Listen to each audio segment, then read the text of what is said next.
Okay, good morning, everyone, and welcome to the East Coast Official Model ECSM peer review meeting. This is our fourth meeting that we're having here today. My name is Alicia McGlaw, and I'm the lead hydrogeologist here with the South Florida Water Management District, and I will be facilitating today's peer review meeting. Just a reminder of our peer review panel. Serving as our panel chair again is Dr. Wishing Gao. And Dr. Gao is a groundwater modeling specialist and a professional hydrogeologist with Groundwater Tech, Inc.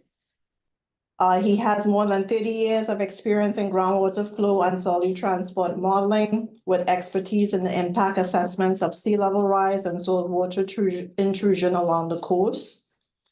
Also serving on our panel is Dr. Michael Sukop, and Dr. Sukop is a professor of Earth and Environment for the Southeast Environmental Research Center at Florida International University. His research is focused on computational fluid dynamics in fractured and porous media and solute transport in these complex media and its simulation, including inverse modeling.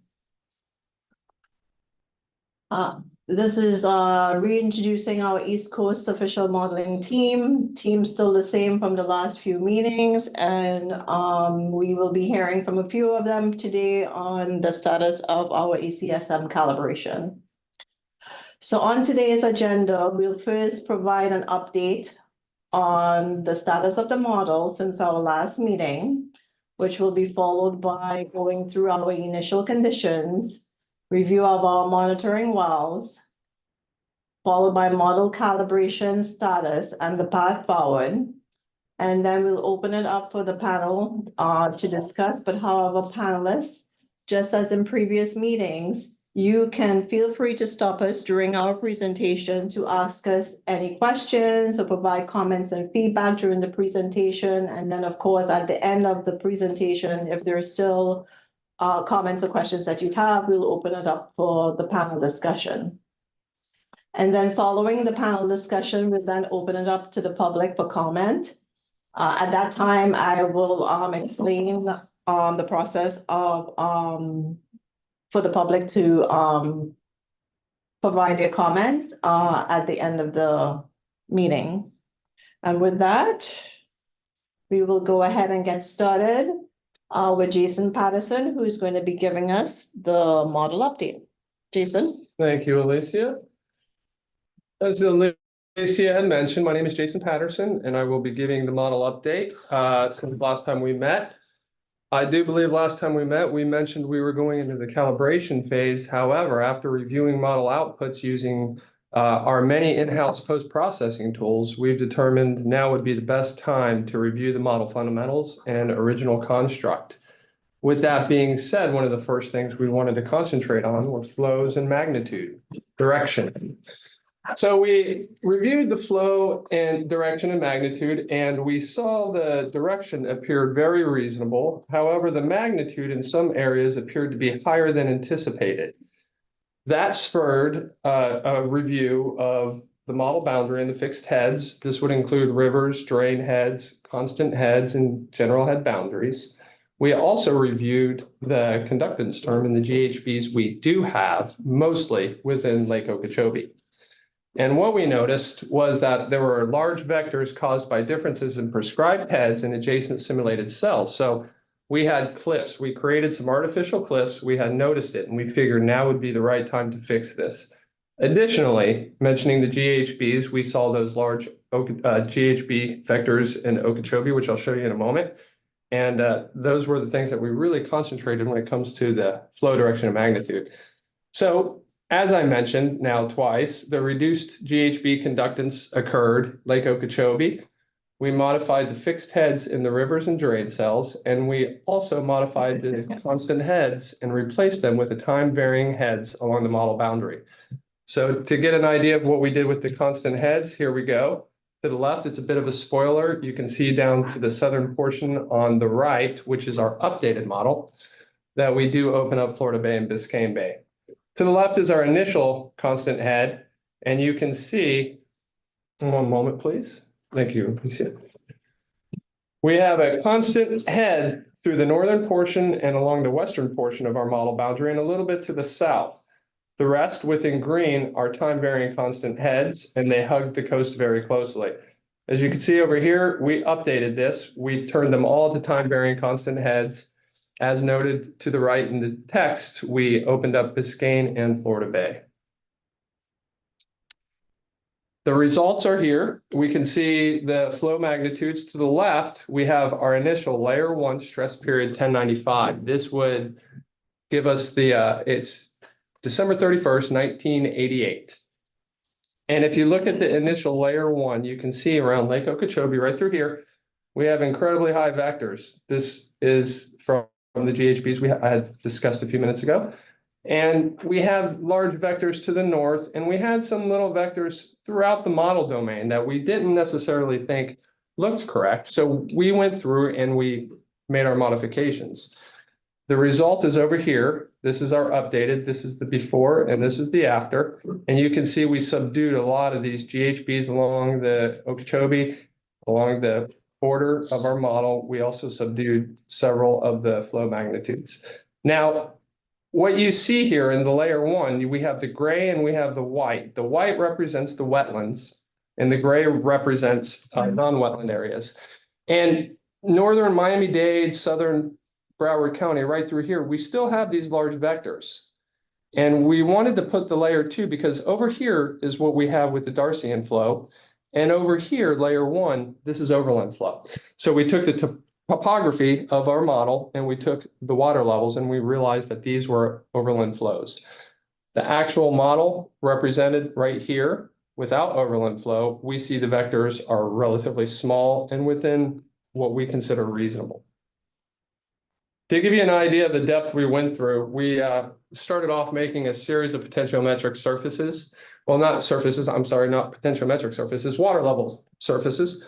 And this right here is observed versus simulated. The blue line represents our observed data. And what we did is we created a series of contours using all the data we could find for May and September from 1985 in 5-year increments through 2015. And what we wanted to do was make sure that our flow direction and what we see with the model response was what we'd anticipate. And as you can see here, overall, before we opened up the Florida Bay, Biscayne Bay, and before we made those changes to the constant heads, the direction was reasonable. We felt pretty good about it. And since we've made these modifications to the south and the constant heads, we feel just as good, if not better. So that covers kind of the fundamentals of what we've been looking at. Now we can talk about the construct a little bit more. We reviewed the concentration and the boundaries. We reviewed the model I-bounds, the basic transport package, and the sinks and source mixing package along the coastal areas. And what we found was that, of course, as noted by the peer review last time, the I-bounds, the active area of our model domain, does not include Florida Bay and Biscayne Bay. So we redefined the I-bounds and the VTNs along the southern and eastern portion of the model. And we had also replaced the constant heads with time varying constant heads along the southern model boundary. Now, if you remember, when we talked earlier, right through here, we had a constant head. Now this is also time varying, and it extends down to Florida Bay. So this is our new I-bounds look. To the left, you have the initial. To the right, you have the update. You can see we do include the Florida Bay here with the -1s. That's our model boundary. Everything gray is active. Everything in the peach or brownish color is inactive. I guess the big takeaway here is that we have these boundaries adjacent to each other now. Before, they weren't necessarily adjacent. We would have columns missing some of the BTNs or some of the I-bounds, which created a little bit of problems and instability when we were looking at some of the PDS values along the coast. So making them adjacent seems to, we think, will help. Now, when we talk about the BTNs, right through here. This is layer 1 to the left, layer 2 through 5 to the right. Layer 1 BTN, right through any of the open water along the western and the southern portion of the model domain has a fixed concentration of 25 parts per thousand at this time. Along the northern and along the western portion of the model domain, it does fluctuate, but it's all within some reason. I believe it's mostly around 400 to 300 PDS, much smaller values. And that would be parts per million. So for parts per thousand, it would be 0.2, 0.3. To the right, you can see we have the BTN as well. Everything out on the western portion of the model domain and the southern model domain all have a 35 parts per thousand with an initial starting condition of 35 parts per thousand as well for layers 2 through 5. Hey, Jason. Yes. Yeah, I have a question here. And so what are the blue sink and the salt mixing? Why they are there on the map? Those in the southern portion of Biscayne Bay are representing the Turkey Point facility. Oh, okay.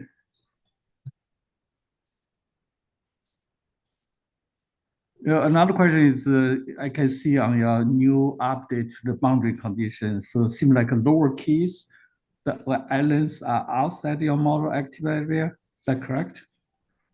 Yes, that's correct. Yes, that's correct. So your model does not have those keys in the model anymore.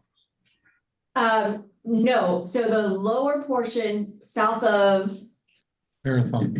south of that Key Largo Marathon area was not previously in the model, and it's not in, I mean, just the area to the north, which is really Florida Bay, is what's included in the model. Everything else, anything that was previously included is definitely included this time too. Yes, just more. Again, let me go up. So I think Wishing's question was the lower keys, Yeah. which would be south of Marathon, and that is not in the model domain. Oh, no. Outside the model boundary. Yes. Was that right, Wishing? Was that what you were trying to get at? Yeah, I try to see. I saw because at the beginning Yeah. we talk about the model size. We'll talk about it, include that lower key part into the model, but right now it seems like outside. So I just want to be sure I catch the idea why you exclude them.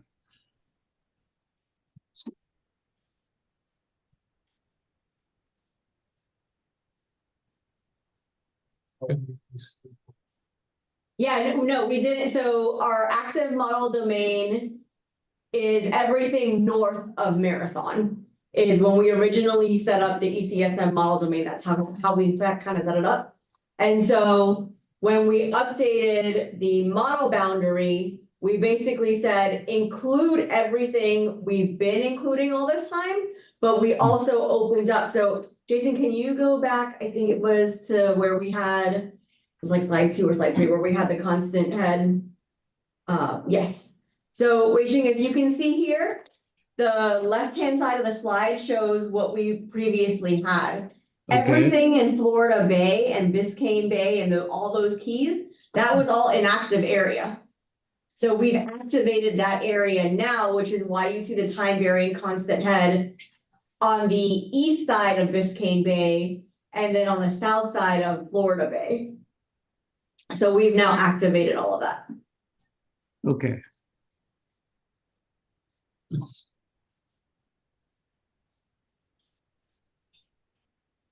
All right. Go ahead. Thanks.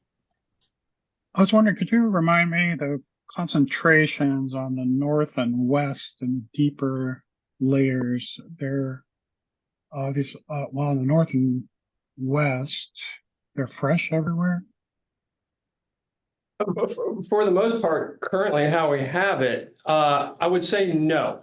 You do have some areas to where you have higher TDS along the western boundary. I think along the northern, I think it's pretty much fresh, but I do think we have some, especially in the southern portion on the western boundary. We definitely have saltier water.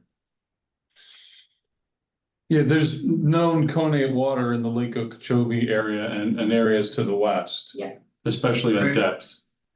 So is that reflected in the BTN that you were Yeah, showing before? absolutely. In fact, the BTN right now is holding what we had in our initial conditions originally, and we're going to change that. And that would be the next thing we talk about today. But the idea is we want to hone in a little bit better and maybe get them a little bit better, Mike. That's one of the goals here.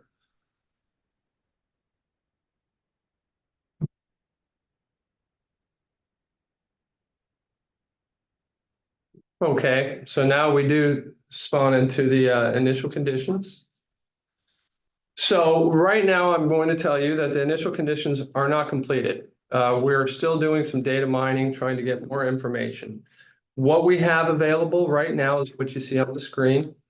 To the left, we see the initial water levels, which you see in green with the 1081 are the initial condition ready wells or locations or monitoring locations. We feel like those are ready to go. The data looks good. We have data usually on January 1985 for these sites. We also have data remaining about 97 sites that we've identified for water levels that we think we can possibly use. Again, I think we're not done with the data mining. I think we have a couple more locations we can look at, and that's what we plan on doing over the next couple of days. To the right, you can see the water quality initial condition, and of course, we don't have nearly as many spots. And this is the one that we really want to do the data mining for over the next couple of days. We have 602 locations that are ready right now, and we have about 145 that we're still investigating that we can hopefully use. Again, same with the water level. I think we can probably squeeze out a few more, looking at a few more sources. We're going to try to maximize as much as we can with the data. And for developing our initial conditions, once we create the rasters for our initial water level and our initial water quality array, we plan on using the first 31 stress periods and running the initial arrays through that. For the run 365 stress periods, extract the final heads TDS data and repeat the process. We feel going with the first 31 stress periods might help us when it comes to certain things such as recharge, rainfall, and any events that might occur within the first stress period. So we figure on a monthly basis, we can probably hone in a lot better than on the one daily. And we can spin it to 31 stress periods using that first month and hopefully get some really good results from that.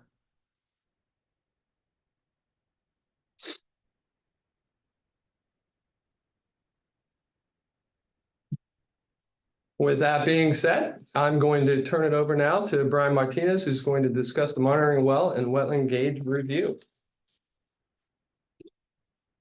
Good morning, everyone. My name is Brian Martinez, and today I'll be discussing the water quality and water level monitoring well and wetland gauge review process. And our review process starts with a flow chart. And the point of this flow chart is to find the best quality data that we can use for our calibration statistics. We define data that best represents our model domain as hard calibration targets, and our hard calibration targets are what will be used for our calibration statistics. We define data that is not used for our calibration statistics, but still deemed valuable as our soft calibration targets. So our first step is to find monitoring locations within our model domain using spatial and temporal data. And then we cross-reference that data to look for monitor locations containing the same row column layer. And then we separate those from monitor locations found in areas with prescribed heads and concentrations. So if our unique row column layer monitor locations have 20 or more data points, we would then review for any outliers and then define it as our hard calibration target. Our unique row column layer monitor locations that have less than 20 data points or located on a fixed head, we would then consider that as our soft calibration targets. Next, for our duplicate row column layer monitor locations, we looked at information and found that the best way to compare between two monitor locations with the same row column layer, we would decide which to keep, and that was driven by our highest count. So monitor locations that have 20 or more data points were then reviewed for any outliers and then defined as our hard calibration targets. And then duplicate row column layer monitor locations with greater than less than 20 data points or located on a fixed head were considered our soft calibration targets. Excuse me, I have a question on these slides. So when you talk about data points, are the wells or the number of the data, actual data from that well? Yeah, the number of observations for a particular well. Wells, okay. So you talk about the 20 that's in the same cell has more than 20 data points? No. So if one particular well has more than 20 observation points. Oh, okay. Right, that's when we made it a hard target. We Okay. reviewed for outliers, removed any outliers that shouldn't be there, and we made that new data set a hard target, or that new particular well. Okay, I got Then, if it had less than 20 data points, then it became a soft calibration target. We still want to look at it and see how the model's performing, but with less than 20 data points in this long of a period of record, your statistics really aren't that meaningful. So we made it a soft calibration target instead of a hard target, right? So you mean, so 20 data points over the whole calibration period? Yes. So that's not a menu, right? So for the square of It's not. When you consider the number of days that we have for the period of record, 20 is really not that much. Okay. So when we originally started this exercise, we were kind of thinking, okay, what should that number be? And I think we looked at some of the previous models that we had done, and I think with those, we kind of had like 10 days, or 10 observations. It was a combination of that and what the data was telling us. Yeah. So when we looked at the data, there were only a few that really had the data that wasn't, well, I guess I'm trying to think of the best way to put it. Most of the data was driven specifically by the points. I kind of lost my track. Yeah, so a data point is an observed recorded water level at a well. Right. So yes, you're right. Wishing 20 over, from 1985 to 2016 is not very much, but it also depends on, when it was collected. If it was on an annual basis, it might still be valuable. But if it was, continuous recording for 3 days, not very valuable. So that's the process that they went through to determine what constitutes a well that we would include as a hard target for the inclusion in the calibration statistics. Yes, and most of the ones that had the less than 20 points did kind of fall out with projects, as in maybe a month or two worth of data. And that made it very hard for us to say, okay, we can calibrate to a month or two worth of data. Okay, all right, thank you. So our location for our water level monitoring wells are located on our left. Inside our ECSM boundary, we see hard targets shown and soft targets. Our initial hard target count was 1,037, and we ran another query and we added 10 new targets. From that, we removed 99 fixed head and duplicate row column layers. And from that, we also removed 135 soft targets, which brings us to our total of 813 hard target counts. And it is possible to add more, targets, but at this time, we're not removing any.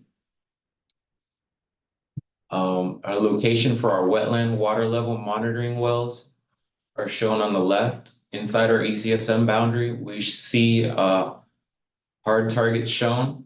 So our initial hard target count is 198. No new targets were added.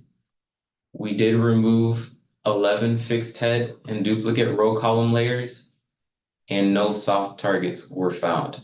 So that brings us to our total of 187 hard target counts. And our location for our water quality monitoring wells are shown on the left. Inside our ECSM boundary, we see our soft targets and then our hard targets shown. Our initial hard target count is 919. We ran a query and we recently added 19 new targets. We removed 133 duplicate row column layers, and from that, 97 soft targets, which brings us to our total of 708 hard target counts. And now I'll bring it over to Anushi. Thank you, Brian. So with that, we're gonna kind of go into where does the model stand today in terms of calibration. I'm gonna start this off by saying, basically, most of the work that we have been doing over the last few months since we last met has been focused on these changes to the model, updating the active boundary, the BTNs, the constant heads and things like that. So we did not really focus on calibrating the model. Any updates or any changes to the actual statistics is literally just from getting the model conceptualized correctly, making sure those flow vectors, that the direction, the magnitude is right. So we're gonna see an improvement, but it's because of the work that we have done in that conceptualization of the model. So with that, the model calibration status for water levels, just to kind of familiarize everybody again with the calibration procedure. The parameters that we're calibrating to are the aquifer horizontal and vertical hydraulic conductivities, storativity, variations in recharge and ET rates, and then for those water level monitoring wells that are located near well fields or pumping wells, we'll tweak the pumpage distribution by source and well field.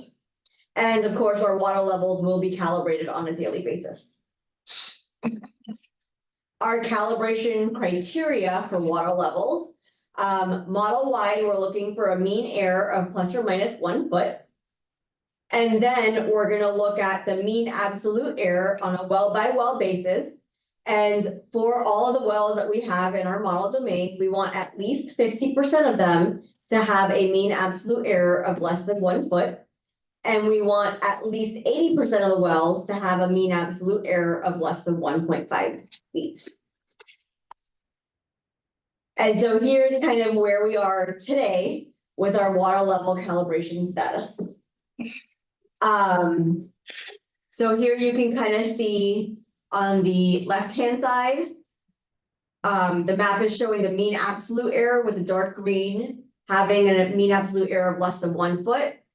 The orange is a mean absolute error of 1.5 to 2.5 feet, and then the red is greater than 2.5 feet. So we do see a little bit of clustering here, areas that we probably do want to work on, but overall statistics with that mean error criteria of plus or minus 1 foot, overall we are at minus 0.28 feet. We also break down our statistics by wet season and dry season. So in the wet season, we're at minus 0.42 feet, and dry season, we're at minus 0.13 feet. We populate the overall mean absolute error and the root mean square error, but those do not have an actual calibration criteria. And then again, as Brian discussed, we have a 813 monitoring wells that we're trying to calibrate to, out of which that 50% target, we're at 63% model wide. for the wet season, we're at 58%, and for the dry season, we're at 68%. The one calibration target that we are not meeting yet, which we will meet soon, is the percentage of wells with a mean absolute error of less than 1.5 feet. Again, that target is greater than 80%. We're at 79% right now overall. It's only 77% in the wet season, and then in the dry season, it is 81%. And we also have the average arsenal value here, model wide. Moving on, looking at, again, the wetland monitoring. The calibration parameters that we're going to be using to calibrate the wetland gauges are the CADLIC values, the extent of the wetland areas and features that are modeled with the wetlands package, and then the specific yield of the muck. And again, those wetland stages will also be calibrated daily. For the wetland calibration criteria, it is the same criteria as the groundwater monitoring wells. The mean error model wide is plus or minus 1 foot. The mean absolute error, we are again targeting 50% of our gauges with a mean absolute error of less than 1 foot, and 80% of all of our gauges with a mean absolute error of less than 1.5 feet. And again, we just have a map of showing the location of those gauges. So the left-hand side shows the current status of the wetland gauges. If you remember last go around, we had a large clustering of red right in this region. And that was kind of part of the reason why we started going and diving deeper into the model.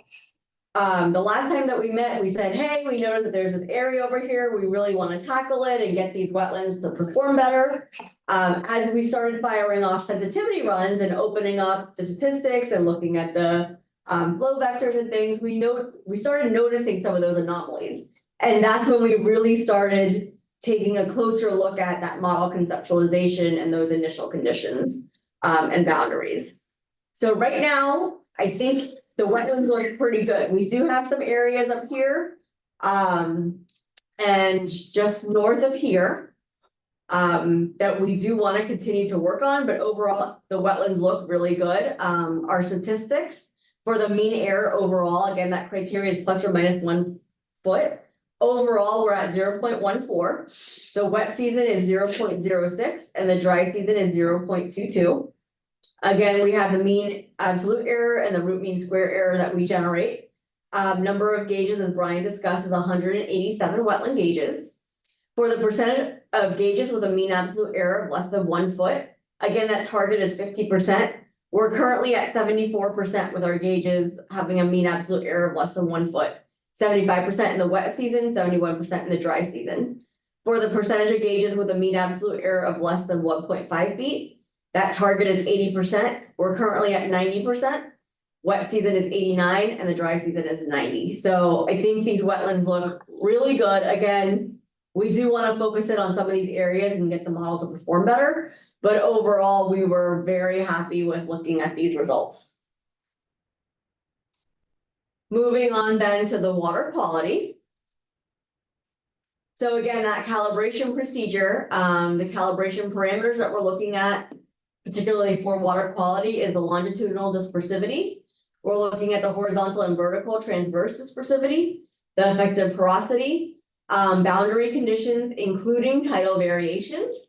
And then, as we discussed briefly, that initial water quality array, which would account for any trapped connate water beneath the Everglades agricultural areas, water conservation areas, and Lake Okeechobee. We know that it's there. It's going to be incorporated through those initial water quality arrays. And then, as Jason said, with the BTN in those deeper layers, it will be accounted there too.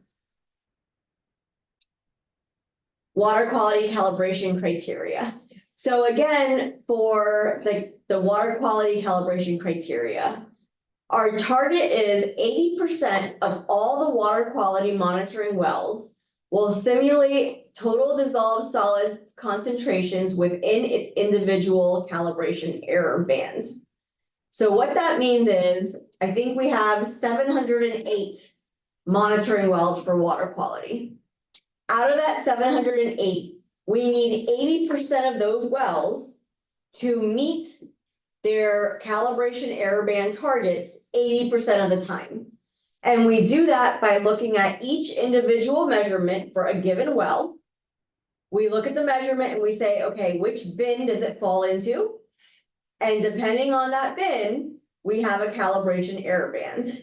So if the measurement falls between 0 and 1,000 milligram per liter, then the calibration error band is plus or minus 375. If the measurement falls between 1,000 and 2,000 milligram per liter, then the calibration error band is plus or minus 750. If the observation falls between 2,000 and 4,000, then the calibration error band is plus or minus 1,000. If the observation is 4,000 to 8,000, the calibration error band is plus or minus 2,000. If the observation is 8,000 to 16,000, then the calibration error band is plus or minus 4,000. And then remember last time we kind of talked about all of the larger total dissolved solid values. We've now grouped them together. Everything greater than 16,000 has a calibration error band of plus or minus 10,000. So that's kind of how we figure out the calibration criteria. We also have a soft calibration criteria. And what that looks at is each individual observation, grouping them into bins, and then keeping that same target. How are we performing bin by bin, right? So we want to just kind of see, it gives you a feel for, is the model good at predicting when the total dissolved solid is on the pressure side, the 0 to 1,000, that's the area, especially for the superficial aquifer system, that we're particularly interested in. So we want to see how good is the model wide, just for this particular bin, or bin by bin, however we want to really look at it. It just gives us a better feel for that ability for the model to predict total dissolved solids. So looking at how we're currently performing, again, we have not tried to calibrate yet. This is our basic starting point. We're starting with, again, we have 708 wells. Right now, we have 413 of those 708 wells meeting that 80% target that we set up. So that's 58% of the time. You can see that we do have some of these coastal wells that are not calibrating very well. So those are the areas that we're really going to be focusing on and making sure that we get those right. Especially along the coast in our areas that are prone to sea level rise and things like that, we really want to focus it on that area. So this is, as a starting point though, this really does not look that bad, given that we really haven't done any water quality calibration. For the soft calibration status, again, this is just a quick check for us to see how the model is performing in terms of predicting specific bins. We were really happy to see that for the 0 to 1,000 bin with a calibration error band of plus or minus 375, 73% of the time we are within that calibration error band. So that was very promising to see. But you can see here that we definitely do have some work. This 4,000 to 8,000 error band, especially observation bin especially, is only at 18%. So we see that the model has some difficulties as we kind of move along this area. But the 0 to 1,000 was definitely promising to see. And then again, for our structure flow calibration, this is more just to kind of remind the panelists of the locations that we're looking at for the structure flows. Again, we're focusing on the groundwater surface water interaction. We selected those basins and structures located basically along the major canals that are routing large volumes of water to the coast, or that are vulnerable to saltwater intrusion. When we were going through the structure flow calibration and selecting the locations, we really kept in mind the objectives of this model and what it's going to be used for. When we decided, okay, how do we take, I think when we first looked at structures, there was, I think, 800 or something like that. And we knew in terms of scope and objective, there's just no way we could tackle all of that. So we really wanted to prioritize keeping in mind the objective and the goals. How are we going to make this a manageable task? So we've selected these basins and structures, and we're using the water budget equation, assuming negligible change in storage. Outflow minus inflow equals runoff plus canal leakage, and that's kind of how we'll tackle the structure flow calibration, which has not started yet. We've kind of gotten all of the known variables put together. And so now the next step is to look at what is the model generating in terms of the unknowns. What are we simulating for things like canal leakage, runoff, stuff like that, and then kind of see where we're at and go from there. So basically the path forward, we are, I know we said this last time too, but we are moving towards model calibration. I think we're at that step where we need to, as Jason kind of indicated, we have a little bit more data to dig through in terms of generating those initial conditions. Once we have that initial condition set up, we can also update the BTNs with well, when we go through the data mining process, we'll be able to update the BTNs with the best available water quality data along that north and the west, make sure what we have right now in there is correct. Run the initial conditions, and then once we're done with that step, we will be basically calibrating in earnest.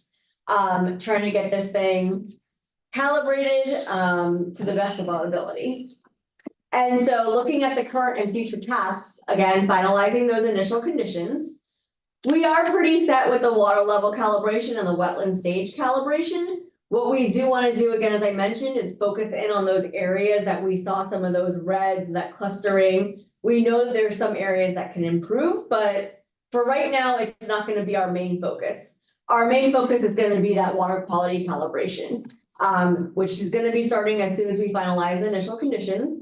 We are going to focus on those wells with water quality in excess of 1,000 milligrams per liter, and then adjust those previously identified parameters to match the observed values. The other important thing to note here is as we tweak those parameters, we want to keep it, it's going to be like a loop. We've got to check the water levels, we've got to check the wetland gauges, make sure we're not impacting none of the tweaks that we're making for water quality calibration. We don't want to mess up the calibration we've achieved for water levels or wetlands. So it's just kind of a constant loop that we're going to be going through. And then we will be starting the structure flow calibration. Like I said, we've developed those flow equations for each of the basins and populated all of the known variables. It's just a matter of adjusting river and drain conductances, any stages and curve numbers to calibrate the canal leakage and basin runoff. And once we are done with all of that, we will finalize the model calibration, look at, how are we performing across the entire model. We want to make sure we don't really see any clustering of areas that are of concern to us. Make sure that all of our calibration criteria is met as much as possible. And really just kind of be pencils down on the model calibration. So that will be forthcoming, and I think the plan is to have our next peer review meeting when we finalize that model calibration. And with that, if there are any questions from the panelists.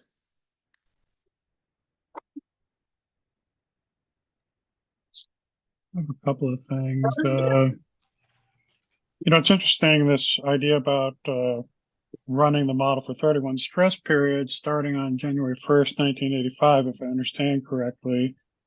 But it strikes me that that's during the dry season. And so I wonder if that is good.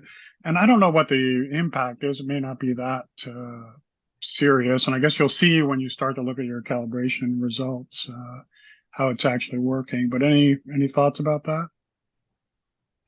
Yeah, thank you, Mike. This is Jason. Now, we talked a little bit about that, and that what you just brought up was kind of a concern as far as recharge goes when we were thinking about this. I believe the idea is to try to get our initial conditions as close to January 1 as possible. And we've discussed two ways of doing that. Of course, we have the way of doing it with the one stress period and running it. But then we feel like we might be missing some of the recharge, if any, that occurred during that time. So the 31 should what we're thinking is with the 31, we can get a good representation of that month. And we think we can probably get to a very good equilibrium or a steady state by running that particular 31 stress periods over and over. We're not really sure how to do it any other way. I mean, I think the idea is to try to really nail down January, the January initial conditions. And that was kind of our way of doing it. As far as the wet dry season, I do realize it's in the middle of the dry season, but that's our first month of the simulation. I think it sounds pretty reasonable. And again, you'll see the outputs and you can think about the impacts of it when you have that. Okay, and then the other thing that's interesting, it's interesting that it's challenging to calibrate the water quality in the coastal areas. And one thing that's just occurring to me that I have been thinking about a fair amount is all these rooftop injection wells, basically, and all the water that's being, fresh water, basically, it's being injected down below. And I'm pretty sure there's no explicit consideration of those things in this model or anybody else's model for that matter. So I wonder, it'll be interesting to see when that evolves, that calibration, something like that might potentially help. Like if you were to take some of the recharge water and inject it down into the salt, it's a complicated situation. And it's nice to have a CWAT model that could potentially handle it, but I'm pretty confident it's not in here now. Yeah, so the only injection, if you will, of water with return flow or the ribs, we have the ability for like a rib type system to inject fresh water into the ground. We have not modeled any rib systems to date, but we do have that capability. So I think if that was something like if we knew the quantity of water, and I think the problem is there's so many unknowns there. What quantity of water are we talking about? Where are we doing it? I think that's going to be the biggest hurdle to undertake with something like that. Well, it's remarkable to look at the density of those types of wells in the area. And then I guess as a really crude approach, you could just look at rooftop areas, which are just, and it's not just rooftops either. Sometimes it's street drains that are being injected basically. So, it could be a pretty big component in some of the really dense urban areas. And so, Mike, do you know what do they do? Do they drill a well and they? Yeah, and then the wells have to be completed below the salt levels, and then they actually do some testing on them too, so you get some information back about what their capacities are and so forth. And then that water goes in mostly by gravity, to my understanding. I'm still learning about it too. But it gets put down like, I don't know, 150 feet or something in coastal Miami, and maybe probably similar in Broward and elsewhere. Mike, how many of these wells are we talking, out of curiosity? Tens of thousands, maybe. Wow. It's quite incredible. These are, I believe this is like stormwater drainage wells. Is that what you're talking about, Mike? Yeah, and a lot of them come straight from the rooftops, basically. So that's right. Yeah, that's DEP does. Yeah, DEP does. And so they have beautiful maps showing where they all are. Pretty straightforward to get those. But the purpose of those, that's strictly a stormwater management process, is my understanding. I've heard of them. I didn't know to what magnitude they existed, but I'm just wondering if we're capturing that runoff elsewhere in our simulated hydrologic cycle, but perhaps not put in 150-foot deep wells per se. So Exactly. I think where that might even play a role in the structure flows, because we're assuming stormwater is gonna make it into whatever canal is in that region. And so if that water is injected, instead of making it into the canal, my structure flows are not gonna calibrate. So, but that actual stormwater runoff is done outside of the groundwater component in the ET recharge. So that's definitely A something. lot of them may be downstream of structures though, where the really denser urban areas, if you look at the maps of where these things are, most of them are going to be down there. There's some as Yeah. larger buildings get built, like FIU has them around and so forth. So am I assuming a lot of these are in urban areas where you have basically a direct correlated impervious area already, right? So does it then become almost like, Well, the ET recharge program takes the impervious area, chunks it all to runoff. Yeah, Mhm. And this is mostly, I mean, there's probably some in Broward, but this is mostly Miami-Dade. I That's wish I where the- could pull the map up rapidly. It would take me 10 minutes or something, but I think but they're you said pretty it's, much. the DEP has that map, right, Mike? We can take a look at it. Absolutely, yeah. They permit them. I don't know how much they're mapped. Yeah. Hard to say what they're monitoring. If Yeah. there's any monitoring. Yeah. No, I mean, I think the only type of, let's say when we're trying to calibrate, if we notice that we've got a problem with water quality, or if we have a problem with, the structure flows or something like that, that might be something good to keep in the back of our mind, because in an urban area, it's all routed to runoff, and we've got limited recharge coming in the grounds, but we know that they're injecting it. So that might be something that we have to kind of consider and see, Mike, to your knowledge, did any of the USGS modeling or any of the modeling that Angela Montoya is doing for Miami-Dade, have they been simulating these stormwater drainage wells along the coast, especially in Miami-Dade, to your knowledge? No, I don't think anyone has. And Angela's here. If that's appropriate, we could ask directly, and Virginia too. Well, Virginia's got her hand up actually, but that, I guess we'll be doing that shortly. yes.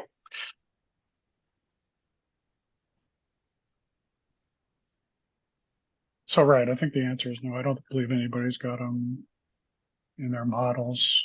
And Anusha is right. It's like strictly right now I'm bringing it up in the context of the challenge of getting the coastal water quality correct. And it's just something to keep in the back of your mind, like she's mentioned. And I think that's all I really have for now. Thank you, Mike. Mhm.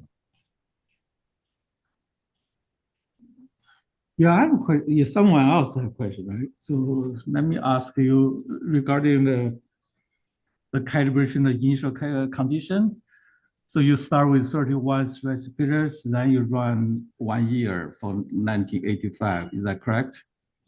That is the idea right now, to see where we are after the 1 year. The anticipation is that we're probably gonna have to run it more than just 1 year.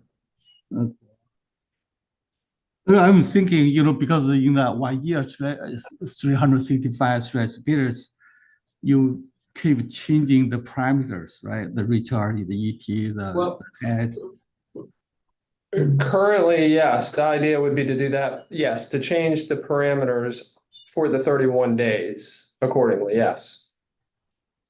But to repeat that 12 times, Yes. you get a year. Exactly. So you get a result at the end of the condition you extract, come to that slide, you extract the result from the end of the year to be used as a new set of initial conditions. Is that correct? Yeah. That is correct. Okay, so how many this repeat process you expect to run forever, for a long time? We could run it a lot of times. We aren't sure yet. The idea would be to start with the 365, do the 12. months at the 31 days. And I think from there, we probably will run a 10, maybe look at the difference, see where we're at, and find out where we need to be. Yeah, but Finally stabilize. my question, Yes. okay, my question is, you start to establish the initial condition largely based on the existing data if you have. Right. Then you run the process for a year, then you got a new set of initial conditions.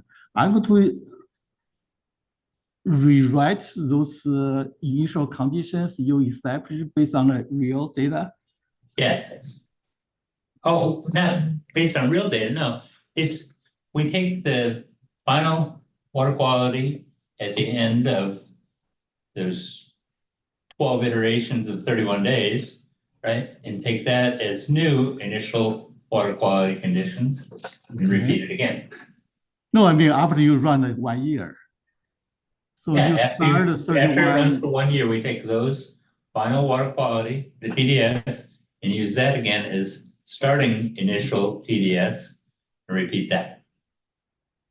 I mean, when you see the difference between your initial data based on the real data and the different from the results after your 1 year run. Yeah, so Wei-Xing, do you suggest that we take that end, like, so we have the initial conditions based on the real data. Right, We take the 31 days, we run it through those 12 months, right, and we would have we would pull out the water levels and the water quality from that represent December of Right. 1985, right? Do you think we should then just like do a quick comparison and plot like the measured data that we have for January 1985 and just do a comparison really quick? And before we feed it back in? Yeah, I think there's typically there are two approaches. One is you have to honor the original data from based on the real data, no matter what you calibrate. Those are data points that have to be fixed there. Right, no, I understand that, yeah, so basically you don't want to have an initial condition, run the model. And then you take let's say you get the water levels from that end. And it's moved away from that observed data that you saw in January. Mhm. You don't want that to happen, right? No. Because you know that January is January. Right. So you want to go back and say, okay, I want this specific cell in January 1985 needs to be this value. So you would fix that and then do it over again. So you'll. Absolutely. Yes. And that's exactly what we plan on doing. And we plan on doing that with pilot points. We're going to create a series of pilot points to where we know where the data is and a lot of the data that's been provided that we Okay. have. And that's exactly what we plan on doing. Okay, that sounds good. Yeah, I just want to be clear on that one. I don't want to be the observed data be overwritten by some calibration. Yes, we agree. Okay, that's another thing is regarding your calibration on the solid transport part with the effective porosity. I mean, how much data you have to calibrate that? Not much. It's a potential parameter to look at, but you're right, there isn't a whole lot of data that we have on that. But I mean, I think a value that I've always heard for Biscayne Aquifer is about 0.2. So maybe you could take it to 0.19 somewhere and see if that changes something, but you're right on point. There isn't a lot of field data on the effective porosity value, but it is a parameter that could be varied if need be. Okay. Yeah, Yeah, currently, I that's- believe it's yeah, the third thing I suggest, in the future, if you can check the heads and the different layers, let's give us a feeling about the vertical variation of the groundwater flow or something. Right now, I see most of the discussion focus on the layer 1, layer 2 or something. And yeah, so like to see how deep that flow is. That just vertical, like a similar to each other from layer 1 to layer 5, or we can see some vertical variation of the heads. Is that right? Sure, we will definitely populate those for you. Yes, and that is one of the things that we've been looking at too, Wei-Xing, as we've gone through this process. We've looked at some of the interactions between the different layers. Layer 1 and 2, I mean, the main reason why we showed them today was just to show the overland versus the Darcian flow. And from layer 2 through 5, right now we feel rather comfortable, and we definitely will show you those results next time we meet. Okay. All right, so the final question from me is, so what's the timeline you expect on the completion of the soil transport calibration? That is the million-dollar question. So I think our goal is within these next few weeks, we're trying to get the initial conditions wrapped up. And then with that, let me backtrack. When we look at the water quality calibration, the one thing that we noticed consistently across the board for those wells that weren't really calibrating is that there's a problem with the initial conditions, which we knew. So we're waiting to kind of finalize the initial conditions to get a better feel for where are we with the water quality. Some of these wells may fall in line just with that initial water quality array being tweaked. If not, then we have considerable more work on our hands. But I think overall the goal is this year we will finish the model calibration. When it happens this year is yet to be determined, but it will be this year. I see. Yeah. So by the way, for so as the review panel, so is this meeting is to inform us about your progress, or do we put up another memo regarding the process? No, nothing about the process, Wei-Xing. I think it's been, I think about 4 or 5 months since we have met with you. And we just kind of wanted to keep you and Mike kind of in the loop of what we're doing. And, last time we met, we said, hey, we're going to go calibrate. And then we didn't end up working on the calibration. We ended up tweaking a bunch of other things. And we really wanted to bring that back to the table and kind of say, hey, I know we had originally, when the very first meeting we had a couple years ago, we said, hey, we're going to have GHBs along the coast. This is kind of what the plan of action is. And we've moved away from that. And we really wanted to bring that to you, show you what we've done, make sure that, as our panel of experts, you're kind of in agreement with the concept behind what we've done, the active boundary, the changes that we've made, and just get a consensus. And so we're all on the same page. Okay, sounds good. Let's be clear on that.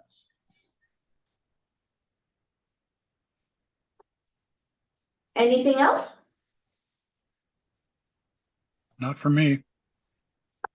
All right, if there are no further questions from the panel, then we will move right on to public comment.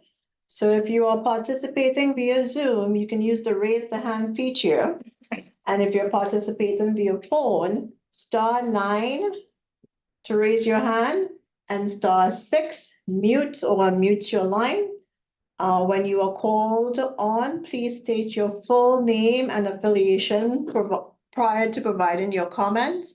And each person commenting will have 3 minutes to provide their comments. So with that, I know we had a couple of hands raised in the chat. And so we will start with, I see Anushi has the. Yes, so I do have a couple of questions asked in the Q&A session. Okay, And then I do have a couple of hands up as well. okay, Some of the Q&A questions that are asked in the chat, I'm just going to answer live. sure. So the first question that we got was, why are water level monitoring stations also water quality monitoring stations? And that just depends on what types of data that particular monitoring well is capturing. There are some USGS wells or regulation wells and things like that that pull in water from both from a water level standpoint and a water quality standpoint. If they have both types of data, we're including it for both types of things. So that's that question. We also have another question that says, why are the calibration bands for the larger ranges of TDS so large as a percentage of the range? And I think that relates back to the calibration criteria for the water quality. And with, for example, the greater than 16,000 is plus or minus 10,000. And that's related to the variation that we see in those wells. I think that greater than 16,000 has wells that have water quality of some of them, I think, are hypersaline, and we've got like a 60,000 TDS in there too.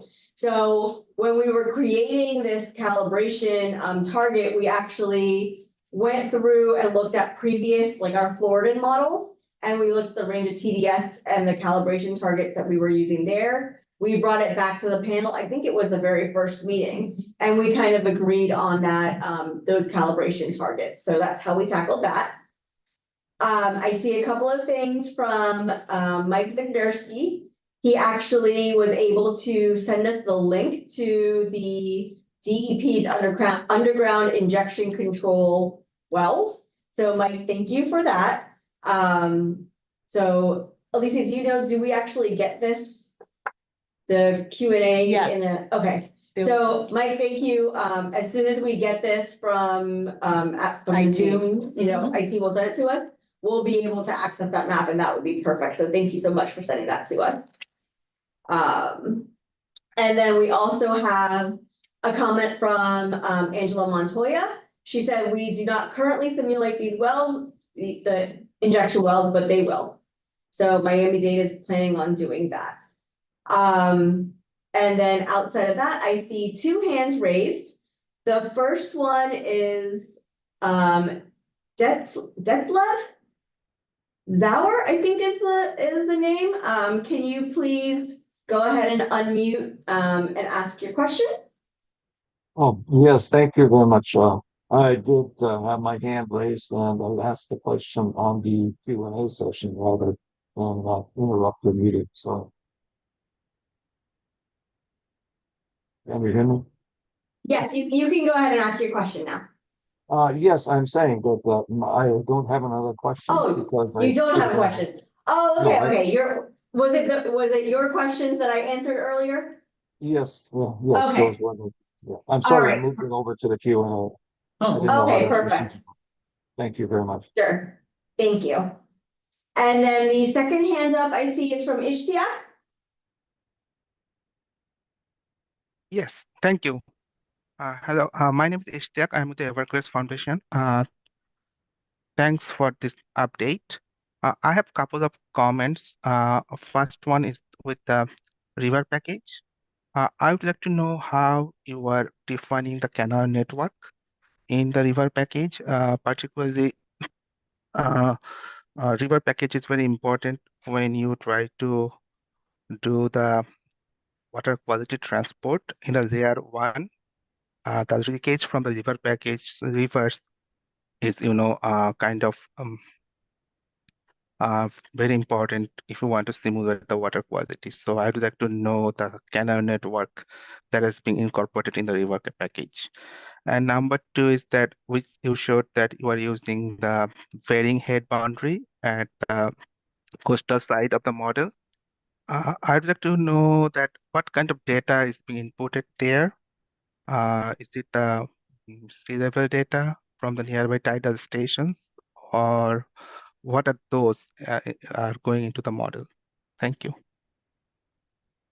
Thanks, Ishtiaq. So to answer your first question regarding the river package, what we did is the district has an AHEAD, it's an ArcHydro enhanced database of canal coverages.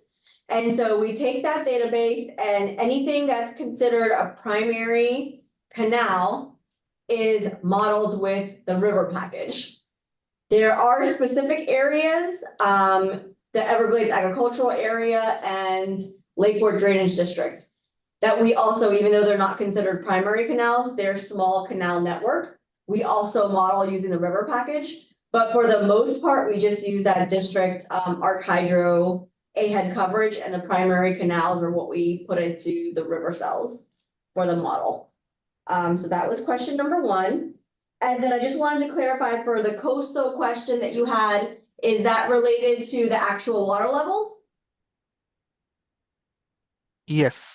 Okay, so for the water levels up and down the East Coast, that data actually is a. So we took detrended tidal data, and then we added in a trend set with a sea level rise component set to 0 in 1992. So you do see a slight increase in the tidal variation along the coast. And then in the southern area, we had several stations from, I believe it's Everglades National Park. But it's also, the data came from FIU. We got a bunch of data from FIU. We queried their site and we got a lot of water level data in that Florida Bay region. Okay, thank you. Sure. And I think that is all I see for raised hands.